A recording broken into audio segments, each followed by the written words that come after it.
ವೃಶ್ಚಿಕ ರಾಶಿ. ಈ ವೃಶ್ಚಿಕ ರಾಶಿಯವರಿಗೆ ಅಧಿಪತಿ ಗ್ರಹ ಯಾರು ಅಂದ್ರೆ ಅಂಗಾರಕ ಗ್ರಹ, ಅಂದ್ರೆ ಮಂಗಳ ಗ್ರಹ.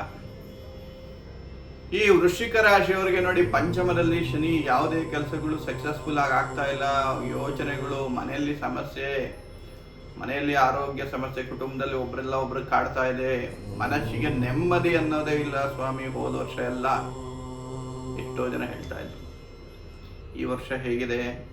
ಈ ವರ್ಷ ನಿಮಗೆ ಪಂಚಮ ಸ್ಥಾನದಲ್ಲಿ ಶನಿ ಇದ್ದಾನೆ. ಏನು ಮಾಡೋಕ್ಕಾಗಲ್ಲ, ಶನಿ ಗ್ರಹ ಅದರ ಫಲವನ್ನು ಅನುಭವಿಸಲೇಬೇಕಾಗುತ್ತೆ. ಅಂದರೆ ಈ ವರ್ಷವೂ ಕೂಡ ಪಂಚಮ ಸ್ಥಾನದ ಶನಿಯ ಪ್ರಭಾವ ನಿಮ್ಮ ಮೇಲಿರುತ್ತೆ.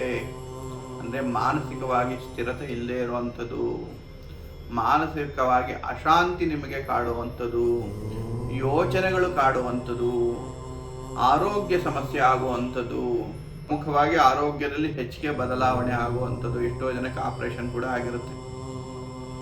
ಅದೇ ರೀತಿಯಾಗಿ ಇದು ಎಲ್ಲಿವರೆಗೂ ಇರುತ್ತೆ ಅಂತಂದರೆ ಮೇ 24ನೇ ತಾರೀಕು ಕಳೆದ ಮೇಲೆ, ಮೇ ತಿಂಗಳು ಕಳೆದ ನಂತರ ಜೂನ್ ತಿಂಗಳಿಂದ ನಿಮಗೆ ಗುರು ಭಾಗ್ಯ ಸ್ಥಾನಕ್ಕೆ ಬರ್ತಾನೆ. ನಿಮಗೆ ಭಾಗ್ಯೋದಯ ಉಂಟಾಗುತ್ತೆ.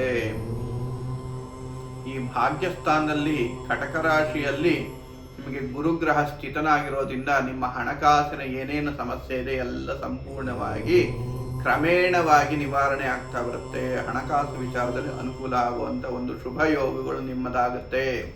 ಕುಟುಂಬದಲ್ಲಿ ನೆಮ್ಮದಿಯ ವಾತಾವರಣ, ಯಾರು ವಿವಾಹ ಆಕಾಂಕ್ಷೆಗಳಿರ್ತಾರೆ ಅವ್ರಿಗೆ ಮದುವೆ ಆಗುವಂಥ ಒಂದು ಶುಭ ಯೋಗಗಳು ನಿಮಗಾಗುತ್ತೆ. ಕುಟುಂಬದಲ್ಲಿ ಒಂದು ನಿರಂತರವಾಗಿ ಒಂದು ಶುಭ ಕಾರ್ಯಗಳು ನಡೆಯುವಂಥದ್ದು, ಮತ್ತೆ ಎಲ್ಲ ರೀತಿ ಸಂತೋಷದಾಯಕ ವಾತಾವರಣಗಳು ನಿಮ್ದಾಗುತ್ತೆ. ಆಯ್ತಾ? ಅದೇ ರೀತಿ ದಶಮ ಸ್ಥಾನದಲ್ಲಿ ಕೇತು ಇದ್ದಾನೆ.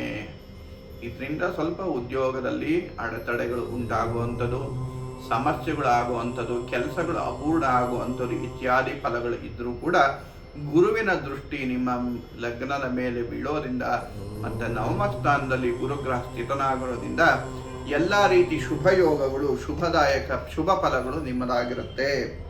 ಮತ್ತು ಪ್ರಮುಖವಾಗಿ ವೃಶ್ಚಿಕ ರಾಶಿಯವರು ಯಾರು ವ್ಯಾಪಾರ ವ್ಯವಹಾರ ಮಾಡ್ತಾರೆ ಅವ್ರಿಗೆ ಒಳ್ಳೆ ಧನಲಾಭ ಆಗುವಂಥ ಒಂದು ಶುಭ ಯೋಗಗಳು ನಿಮ್ಮದಾಗಿರುತ್ತದೆ. ಮತ್ತು ನಾನು ಪೂರ್ವದಲ್ಲೇ ಹೇಳಿದಂತೆ ಕುಟುಂಬದಲ್ಲಿ ಶುಭ ಕಾರ್ಯಗಳು, ಮಂಗಳ ಕಾರ್ಯಗಳು, ವಿವಾಹಾದಿ ಮಂಗಳ ಕಾರ್ಯಗಳು ಜರುಗುತ್ತೆ. ಮತ್ತು ಕೃಷಿಯಲ್ಲಿ ಯಾರು ಕೃಷಿ ಮಾಡೋರಿರ್ತಾರೆ ಅವರು ಉತ್ತಮವಾದ ಲಾಭವನ್ನು ಕೂಡ ಪಡೆಯುವಂಥದ್ದು. ಆದರೆ ನಿಮಗೆ ಈ ಪಂಚಮದಲ್ಲಿ ಶನಿ ಇರೋದ್ರಿಂದ ದುಷ್ಟ ಜನರ ಸಹವಾಸದಿಂದ ಸಮಸ್ಯೆಗಳಾಗುವಂಥದ್ದು, ಮತ್ತು ಕೆಲಸಗಳಲ್ಲಿ ಅಪಜಯ ಆಗುವಂಥದ್ದು, ಮತ್ತು ಸೇವಕ ವರ್ಗದಿಂದ ನಿಮಗೆ ತೊಂದರೆ ಆಗುವಂಥದ್ದು, ಮತ್ತು ವ್ಯಥಾ ಖರ್ಚು ಆಗುವಂಥದ್ದು, ಈ ರೀತಿ ಫಲಗಳು ಶನೇಶ್ವರನ ಪಂಚಮ ಸ್ಥಾನ ಸ್ಥಿತನಾದಿಂದ ಫಲಗಳು ಕೂಡ ಇರುತ್ತೆ. ಆದ್ದರಿಂದ ಪರಿಹಾರವಾಗಿ ನೀವು ಏನು ಮಾಡಬೇಕು ಅಂತಂದರೆ, ಪ್ರಮುಖವಾಗಿ ಈ ವೃಶ್ಚಿಕ ರಾಶಿಯವರು ಶನೇಶ್ವರ ಕೃತ ನೃಸಿಂಹ ಸ್ತೋತ್ರ ಅಂತ ಬರುತ್ತೆ. ಇದನ್ನು ಪ್ರತಿದಿನವೂ ಪಾರಾಯಣೆಯನ್ನು ಮಾಡಿ, ಅಥವಾ ಲಕ್ಷ್ಮೀ ನರಸಿಂಹಸ್ವಾಮಿ ದೇವಸ್ಥಾನಕ್ಕೆ ತುಳಸಿಯನ್ನು ಅರ್ಪಣೆ ಮಾಡಿ ನೀವು ಪ್ರಾರ್ಥನೆಯನ್ನು ಮಾಡಿದ್ದೇ ಆದರೆ ಖಂಡಿತವಾಗಿ ನಿಮಗೆ ಶುಭ ಫಲ ಪ್ರಾಪ್ತಿಯಾಗುತ್ತೆ. ಮತ್ತೊಂದು ರಹಸ್ಯವನ್ನು ಹೇಳ್ತೀನಿ ನೋಡಿ. ಈ ವೃಶ್ಚಿಕ ರಾಶಿಯವರು ಯಾರಿರ್ತಾರೆ ಅವರು ಒಂದು ಚಿಕ್ಕದ ಬೆಳ್ಳಿಯ ನಾಗವನ್ನು ತೆಗೆದುಕೊಂಡು ಈ ಲಕ್ಷ್ಮೀ ನರಸಿಂಹಸ್ವಾಮಿ ದೇವಸ್ಥಾನ ಏನಿದೆ ಅಲ್ಲಿ ಹೋಗಿ ನೀವು ಇಟ್ಟು ನಿಮ್ಮ ಮುಂದೆ ಇಟ್ಕೊಂಡು ದೇವರಲ್ಲಿ ಪ್ರಾರ್ಥನೆ ಮಾಡಿಕೊಂಡು ಯಾವ ರೀತಿ ಏನೇನು ದೋಷಗಳಿದೆ, ವಿವಾಹಾದಿ ಯಾವುದು ಅಡೆತಡೆಗಳಾಗ್ತಾ ಇದೆ ಅಥವಾ ಬೇರೆ ಏನೇನು ಸಮಸ್ಯೆಗಳಿದೆ ಅವನ್ನೆಲ್ಲ ನಿಮ್ಮ ಕೈಯಲ್ಲಿ ಇಟ್ಕೊಂಡು ಪ್ರಾರ್ಥನೆ ಮಾಡಿಕೊಂಡು ಅದನ್ನು 3 ಸತಿ ಹೀಗೆ ನಿವಾರಿಸ್ಬಿಟ್ಟು ಅದನ್ನು ದೇವಸ್ಥಾನಕ್ಕೆ ಸಮರ್ಪಣೆ ಮಾಡೋದು ದಕ್ಷಿಣ ಸಹಿತವಾಗಿ. ಇದನ್ನು ಮಾಡಿದ್ದೆ ಆದರೆ ಖಂಡಿತವಾಗಿ ನಿಮ್ಮ ಏನೇನು ಅಡೆತಡೆಗಳಿದೆ ಅದೆಲ್ಲ ಸಂಪೂರ್ಣವಾಗಿ ಕ್ಲಿಯರ್ ಆಗ್ತಾ ಬರುತ್ತೆ. ಎಲ್ಲ ರೀತಿ ಅನುಕೂಲಗಳು ಆಗುತ್ತೆ. ಮತ್ತು ಭೂಮಿಯಲ್ಲಿ ಏನು ಸಮಸ್ಯೆ ಇದೆ ಕೂಡ ಅದನ್ನು ಕೂಡ ಕ್ಲಿಯರ್ ಆಗ್ತಾ ಬರುತ್ತೆ, ಒಳ್ಳೆಯದಾಗುತ್ತೆ. ಈ ವರ್ಷ ಪರ್ಯಂತವಾಗಿ ಒಳ್ಳೆಯದಾಗಲಿ. ಅದೇ ರೀತಿಯಾಗಿ ಪ್ರಮುಖವಾಗಿ ಮತ್ತೊಂದು ಅಂಶ ಏನು ಅಂತಂದರೆ, ಈ ರಾಶಿಯವರಿಗೆ ಯಾವ ಬಣ್ಣ ಆಗಿಬರುತ್ತೆ ಅಂದರೆ ಕೆಂಪು ಬಣ್ಣ ಆಗಿಬರುತ್ತೆ.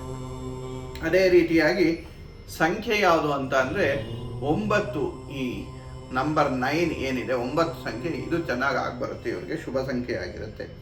ಅದೇ ರೀತಿಯಾಗಿ ಯಾವ ರತ್ನ ಆಗಿಬರುತ್ತೆ ಅಂತ ಹೇಳಿದ್ರೆ ಹವಳ ಜೊತೆಗೆ ಕನಕ ಪುಷ್ಪರಾಗ, ಇದು ಕೂಡ ತುಂಬ ಚೆನ್ನಾಗಿ ಇವ್ರಿಗೆ ಆಗಿಬರುವಂಥ ರತ್ನ ಆಗಿರುತ್ತೆ. ಆದ್ದರಿಂದ ಈ ಪರಿಹಾರವನ್ನು ಮಾಡಿಕೊಳ್ಳಿ. ಈ ವರ್ಷ ಪರ್ಯಂತವಾಗಿ ಒಳ್ಳೆಯದಾಗಲಿ. ಧನ್ಯವಾದಗಳು.